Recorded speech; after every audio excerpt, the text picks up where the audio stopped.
farmers in Central Luzon are switching to solar-powered irrigation amid soaring diesel prices. Mobile journalist Jazz Paredes has that story.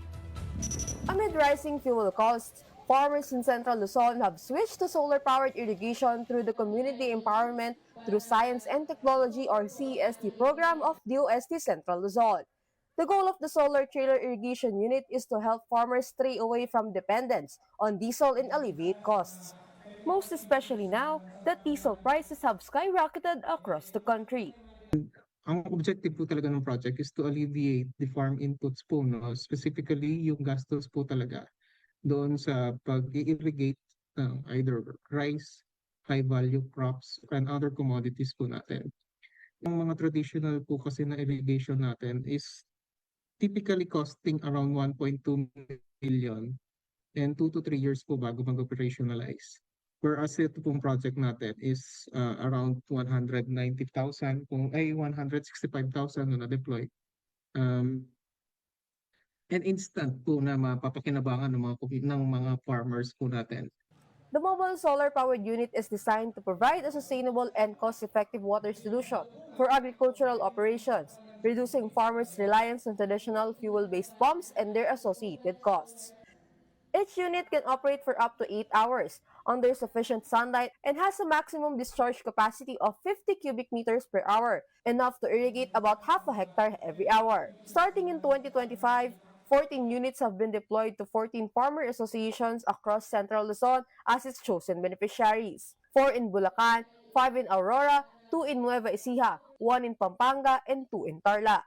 With this, farmers are able to save up to 192 liters of diesel or approximately 12,480 pesos per cycle. Actually, as of current monitoring po namin, hindi pa po namin siya ma-equate into to actual data na stable po yung prices. Kasi kapag po ganon, kailangan din po namin i-consider yung iba pong farm inputs sa fertilizer, seedlings, or yung labor cost na kailangan pa po i-consider into costing ng products. Pero I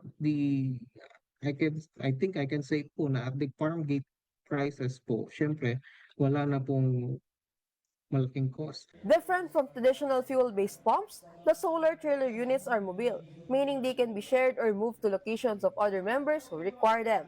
With no diesel use, the units are also eco-friendly with zero emission. Mainly, this is an electric water pump that is being fed by electric power coming from the solar panels.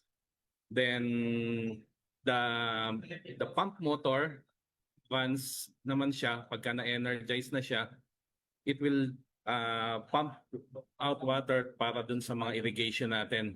Specifically, yung design ng ating pump na to is for a surface type or sa mga open water sources or sa mga mabababaw na shallow tube well. One of its beneficiaries also shared the first-hand experience of farmers in San Ildefonso, Bulacan. Sobrang laking tulong po para po sa mga farmers kasi alam na sa farming po, ang gastos po sa irrigation is nasa 10 to 30% po ng total cost of farm cost. Ngayon po, lalo pa ngayon, sabi ko nga po 30%, baka mas tumaas pa po dahil sa prices po ng diesel.